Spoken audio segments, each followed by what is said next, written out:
member of the board of the global board for this Parliamentary Network Global. All right.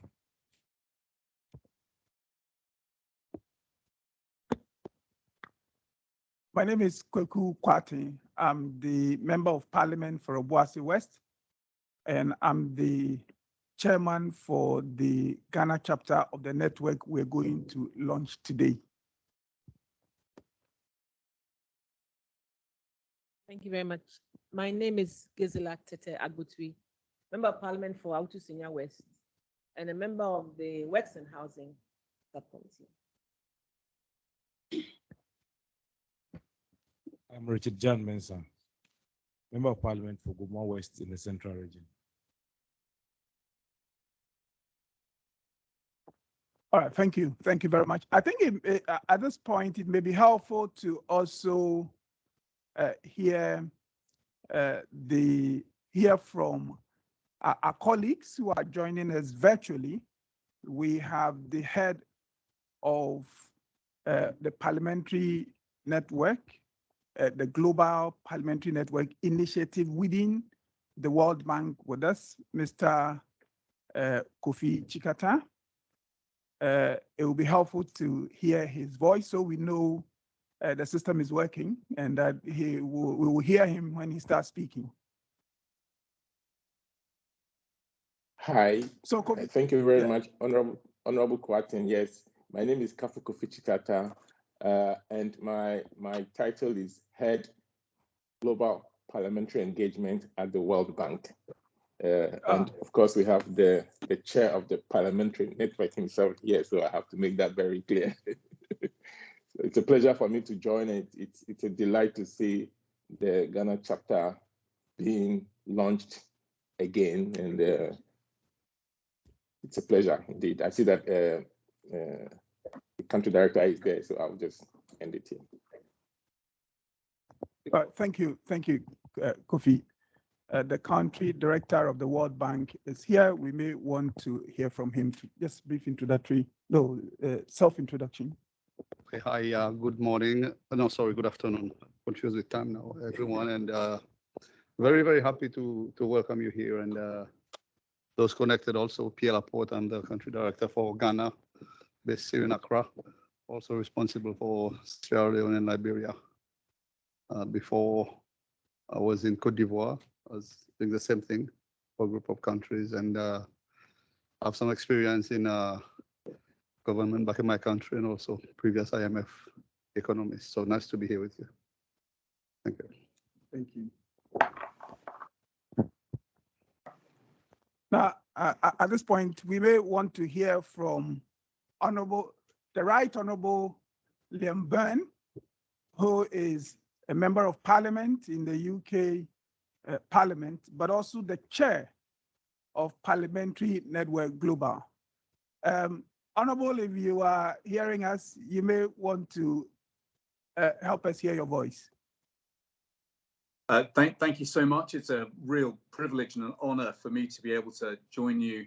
My only regret is that I can't be there together with you in person, but I'm hoping that we can fix that pretty soon. So I hope it is not too long before I'm able to join you in your parliament. And I think I'm going to share some remarks later in your agenda about why today is such an important initiative and why we are so grateful to you for your collective leadership in making today a reality. Thanks. Thank you very much. So we go to the agenda before us, and you have as the next item the welcome and opening remarks by my good self, the chair, and also the vice chair, that is the ranking member for the Finance Committee of Parliament. I think it will be helpful to just, especially for the purposes of the public, indicate who we are and the structure of the Ghana network, the Ghana chapter of the network. So we are a group of MPs from both sides of the political divide in Ghana. We are, for those founding members, we are equal in numbers. And the idea is to have a bipartisan group of parliamentarians that, as the objective of the global network is, advocate for improved transparency and accountability in development partnership. So in Ghana, we have members from both sides. A good number of us are from the Finance Committee, but there are others who are outside the Finance Committee. So we identify ourselves distinctly as members of the Parliamentary Network Ghana chapter. The next point I also want to make is that we have with us a member of Ghana's parliament who contested elections actually, and won as a member of the board for the global network. So the global network has a board that, into quotes, supervises the activities of the country chapters. And we have Honorable Collins Adumankun Mensah as a member of that board. But I do not intend to take, I think the real words should come from our global reps. So I'll make these remarks brief, except to say that in the case of Ghana, we're looking to make this a very influential group. We intend to have our numbers grow, but we want to grow cautiously. We want to have in our fold members who are committed to the objectives of this global initiative and would help the Ghana chapter achieve clear impact in the way development partnership happens in Ghana, but also to help the global initiative achieve the global objectives for which this network has been put together. So that would be my introductory remarks. I would give the opportunity for Honorable Atufo Singh, who has been a very helpful member, helping put this program together, but also the thoughts that has gone into making today possible. But before Atu comes in, I guess remember that in reality, or in a certain sense, this network has been present in Ghana for quite some time. I mean, when I came to Parliament as far back as 2013, there were people who presented themselves as members of this global initiative. But the reason we call today the launch is that this is the first time we are constituting ourselves into a clear set of MPs with this collective objective of supporting the global initiative. I think it's important, and we may want to pay tribute to people like the former member of Parliament for Akufom, Honorable Apia Pinkra, Honorable Natoshi, and others who kept the presence of the network here. But we're proud to say that today it's not just a few members who subscribe to this global initiative, but we are a clear set of members of Parliament from either side of the political divide who want to make the objectives happen. Thank you. Thank you very much. Honorable Atufosin. Thank you very much, Mr. Chairman. Mr. Chairman, I think you've said it all. This is our maiden meeting, a meeting to inaugurate the Ghana chapter of the Parliamentary Network. I recall in the past, the global network, the Parliamentary Network in Parliament was pretty active, but for some reason, we lost focus after those MPs that were championing the initiative left. And we could not get members of Parliament to champion the cause. So when Kweku mooted the idea for us to take it off once again, I felt there was the need for us to do it. I think going forward, the way we have constituted it, where you have the chairman of the finance committee leading it and the ranking vice chair and him, is the way to go. So that anytime the chairman changes, a new chairman can take it from there and run it. And then the vice chair automatically becomes the ranking member of the finance committee. Then we can drive the network properly. I think in the past, we have underestimated the impact of the parliamentary network into policymaking, particularly when the World Bank has to input into policies for our country. Members of parliament obviously are the ones that has direct relationship with the grassroots. And so I believe that policy making must start from the bottom to the top. Oftentimes you see decisions made at the very top, but that does not really reflect the need of the people. So if the World Bank, for instance, interface with the ordinary representative of the people, then of course we can get policies that will actually achieve the need of the people. And so that was my motivation to get involved, recognizing the importance of the World Bank, particularly the group itself, and what you can do for our country.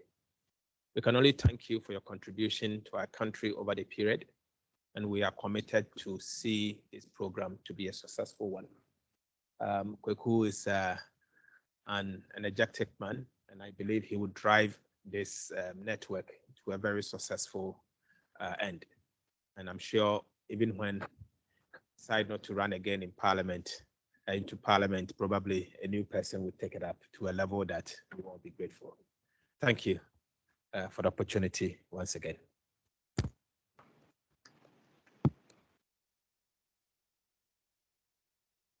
Perfect. Thank you very much. I think I am posing also as the MC for the occasion, and I'm enjoying it. We will, at this point, invite Honorable Liam Ben to also give us some introductory remarks. Liam.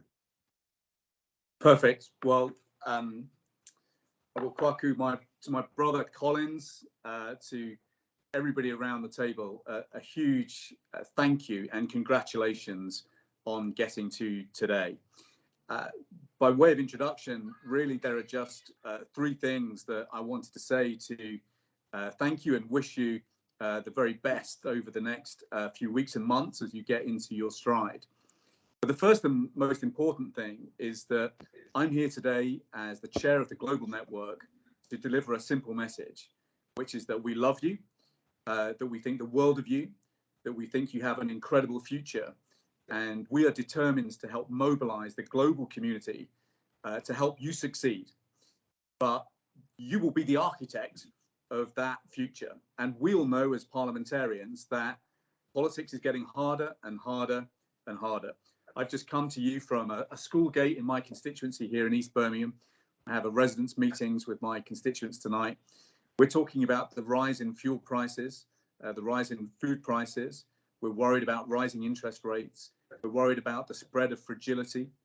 We're worried about finance. We're worried about lots of different things. And there's no way that we can figure out the answers to those questions on our own. But together we stand a chance of getting it right. And that's why the Parliamentary Network right now is such an important initiative. And it's why the creation of your chapter there is so important to the future of your country. The second thing I just wanted to say is really to reinforce what Honourable Atu has just set out much more eloquently than I could, which is that bottom-up policy is better than top-down policy. We all know, because we work at the grassroots, that the intelligence, the common sense, the answers lies amongst the people. But very often, the IMF and the World Bank have run traditional relationships with the Ministry of Finance and the central bank. And that's important. But our job is to add a third dimension to the conversation, a third dimension to designing solutions from the bottom up, not the top down. Not because, we think that we've got all of the answers, but we think we can help articulate the answers because we listen to the people that we serve each and every day. So that's why the dynamics that you're resetting are just so important for the future. And then really the final thing that I wanted to ask you is to be demanding. There are lots of things that you will figure out. There will be lots of things that you want some help with. In the global network, our job is to help you succeed. So we're not the top of the pyramid, we're the bottom, we're the base, we're the foundation, and we can only do our job if you tell us the things that you need. Sometimes that's about capacity building. Sometimes it's about just information about what the bank and the fund is doing in your country. Sometimes it's a seat at the table when policies are being thought about and designed, like the way that grants are given or special drawing rights are deployed. But we can't help unless you're demanding of us. So our job is to help you succeed. And I'd just like you to help me do that job for you over the year ahead. So this is a great day. This is a great day. And I hope that in years to come, you will be able to look back on today with huge pride at the initiative that you took, getting good people together, thinking intelligently and cautiously about the future, but above all, determined not to leave leadership to others, to step up and take that task of leadership yourself. So a huge thank you. Let us know what more that we can do. We're here at your disposal. We're here at your command. So thank you for coming together. A huge thank you to Kofi at the World Bank and the team at the IMF for helping make today happen. We're really looking forward to working with you and just watching you fly over the months and years ahead. Thanks so much.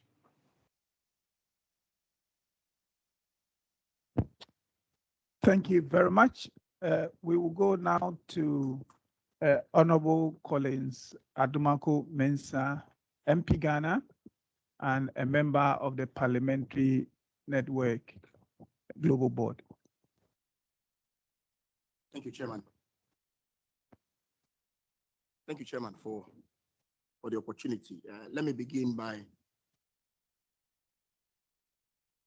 saying that when I decided to contest for this position on the board, I discussed with my chairman and the ranking, and they really encouraged me at the time to take up this challenge.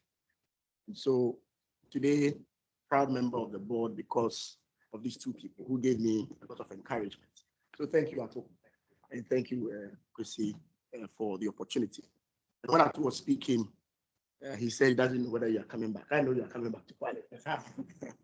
I know you are coming back to Parliament. So Ato, rest assured that you still have a friend in Ato. I'm excited today because at the last board meeting, which was held virtually, and Leon, if you remember, one of the key things that we talked about was for board members to push for chapters to be established in our various countries, various parliaments in various countries. I understand our colleague from Nigeria was pushing very hard. I don't know whether they've been able to inaugurate. So I'm very, very happy that one of the agendas that we discussed, Ghana is taking a bold step in inaugurating our chapter today. And I'm very, very happy to see people from both sides of the political divide in Ghana being very, very active in this whole process. And knowing Ato and knowing the chairman, Kweku Kwatin, and all the members here that I know we are going to have a very, very committed group. And as you've said, the global challenges are real now. And parliamentarians, since we interact mostly with the people on the ground, it's important that we bring the perspective of the ordinary people to the table to drive policy. So I thank you all for the opportunity, and I welcome you all to the PN Network Global. You should be rest assured that your brother will be championing your cause at the board. Thank you very much. Thank you very much, Collins. Now we go to the World Bank Country Director World Bank Country Director, Pierre Laporte, for what has been indicated on the agenda as some insights into the achievements and challenges of development cooperation from the perspective of the World Bank. Thank you, Honorable Kateng. So let me start by coming Right Honorable Ian Byrne, MP UK, Chair of the Global Parliamentary Network, Chair of the PN and the Ghana chapter, Vice Chair of the Parliamentary Network, Ghana chapter, honorable members of the Parliamentary Network, representative of Ministry of Finance. I'm not sure if we have one here. Was invited also representative of the IMF and friends of the media. Just to say before the things I have to read here, I really want to tell you that the World Bank today, when we talk about stakeholders in the development process, we cannot talk about stakeholders without including the parliament, civil society, NGOs, among others. So back, I believe in June sometime when I received the letter from Honorable Kateng, immediately I contacted Ken, my comms specialist. Immediately I said, we have to do that. But in the World Bank in July, August, everybody goes on holiday. So I said, immediately when I return, we have to do this. So I'm glad to be here today, really. And I'm glad that very soon after we discussed, it was only about 2 weeks ago, 3 weeks ago maybe, that this event today is taking place. So well done to you for the dynamism in which we put this into place. So once again, let me take the opportunity to welcome you all to the World Bank Group Country Office here in Ghana. It's 65 years ago, on the 20th of September 1957, that Ghana joined the World Bank. So we've had 65 years of cooperation.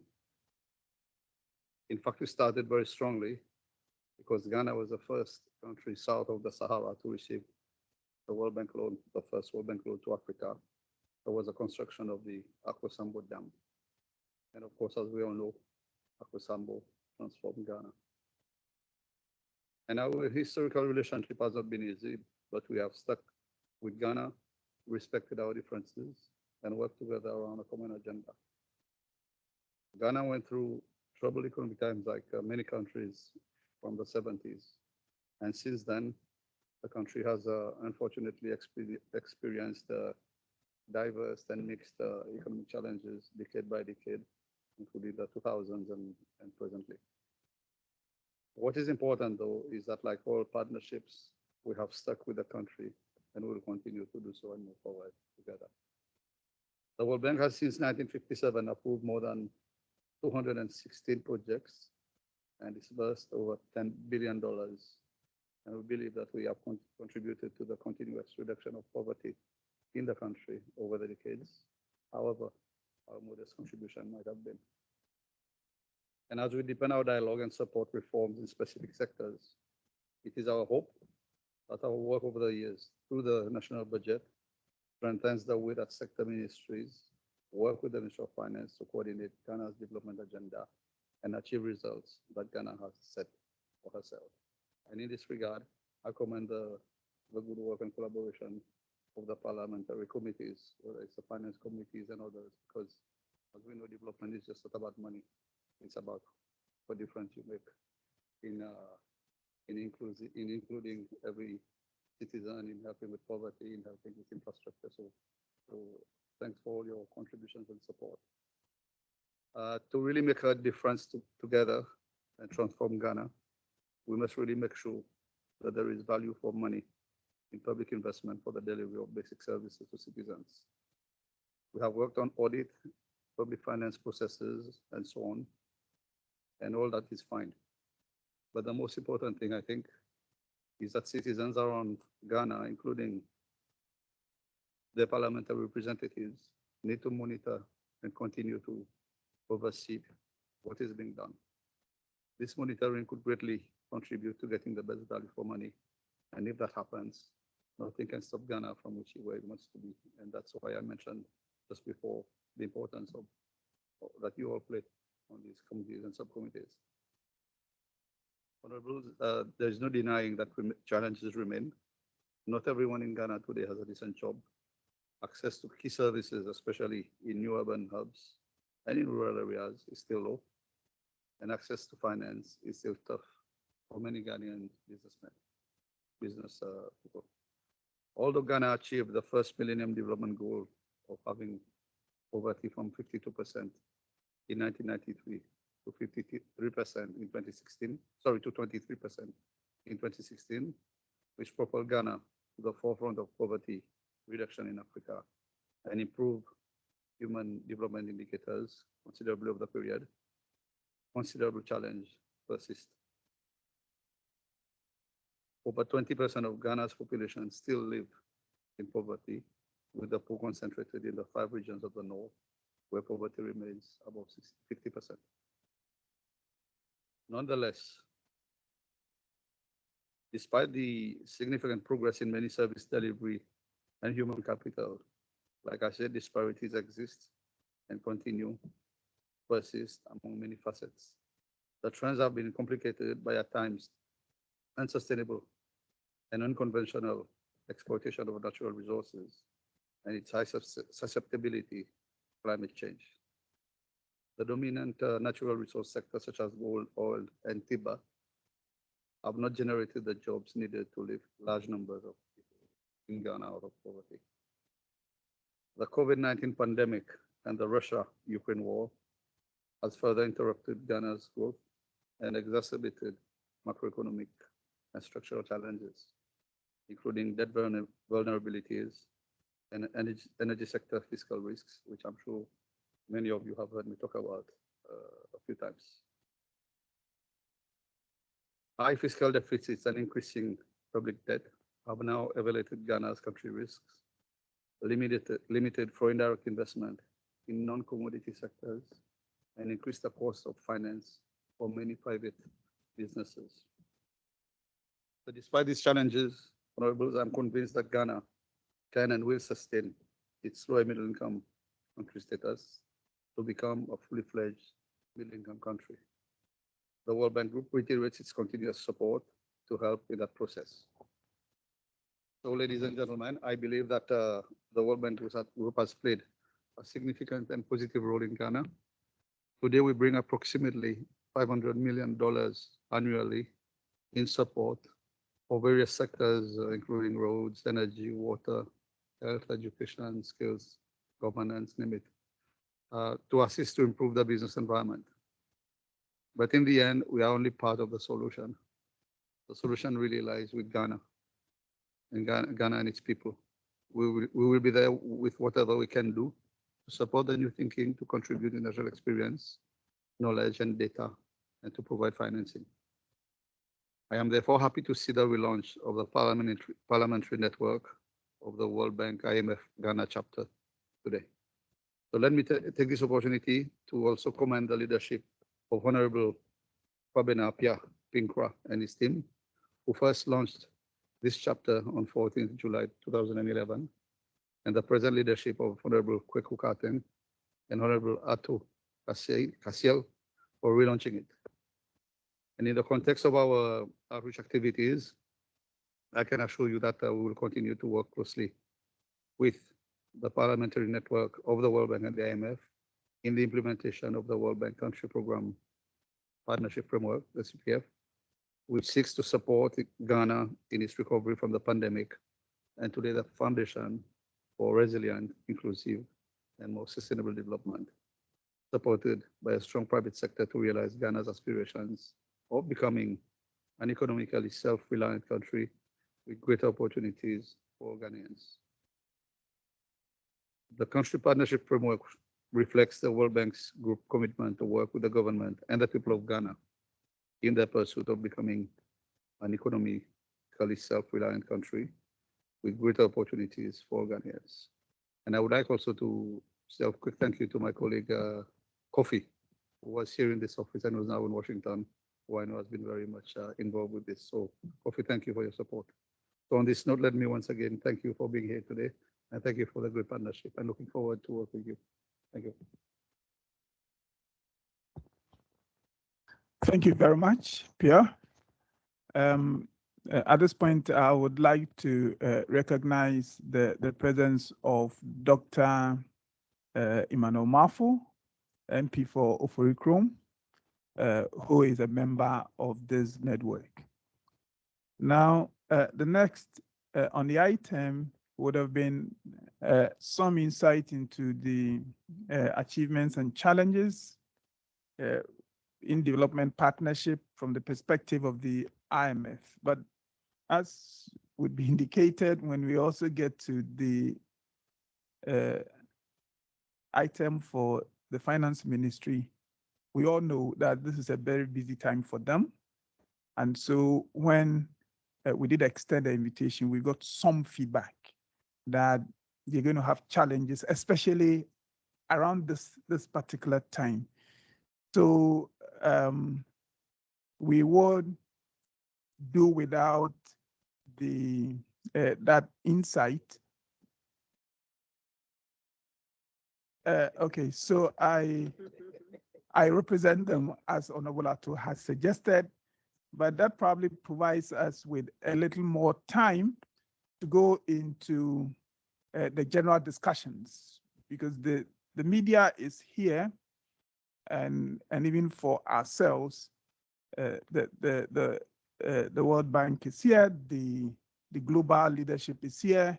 It will be helpful to have a little more time on the Q&A, so that hopefully that would improve the public's understanding of what this group would stand for.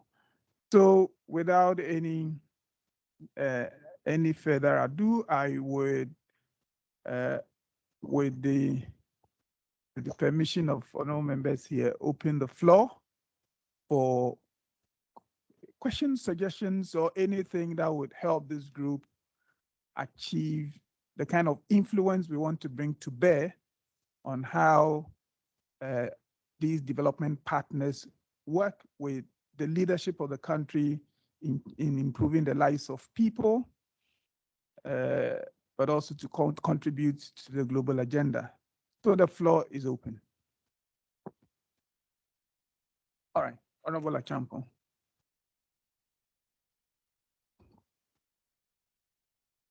Chair, thank you very much for the opportunity. I've listened through the presentation and some remarks made by the area speakers, but I picked something which is supposed to be the central theme of all the presentation, which is transparency. And then the bottom-up approach. In the last 3 days, my colleague did raise this very issue when it comes to budget preparation and policy formulation. As members of parliament, for all you see is a bill presented to the House, either EI or CI is laid in the House, and even that one is very crucial to all of us. When it crosses 21 days, it automatically becomes a law. We can't change it, we can't do anything. But the very people that these laws or the policies are going to affect have no input, have no idea. We just impose those policies on them. And we, the members of parliament, sometimes are not seized with opportunity to even engage them, discuss with them, and get the feedback to make an input, to make the whole law a living testimony for all of us. So I just want to find out how this network is going to push for this agenda, especially a few weeks to come. Government is going to present the 2023 budget. How are we going to be part of the process to at least make some suggestions to inform policy decisions? A budget will be presented less than a month, and we are going to pass the budget, and it's going to affect the lives of ordinary citizens for the whole year. Look at the crisis we are facing as a country, the fiscal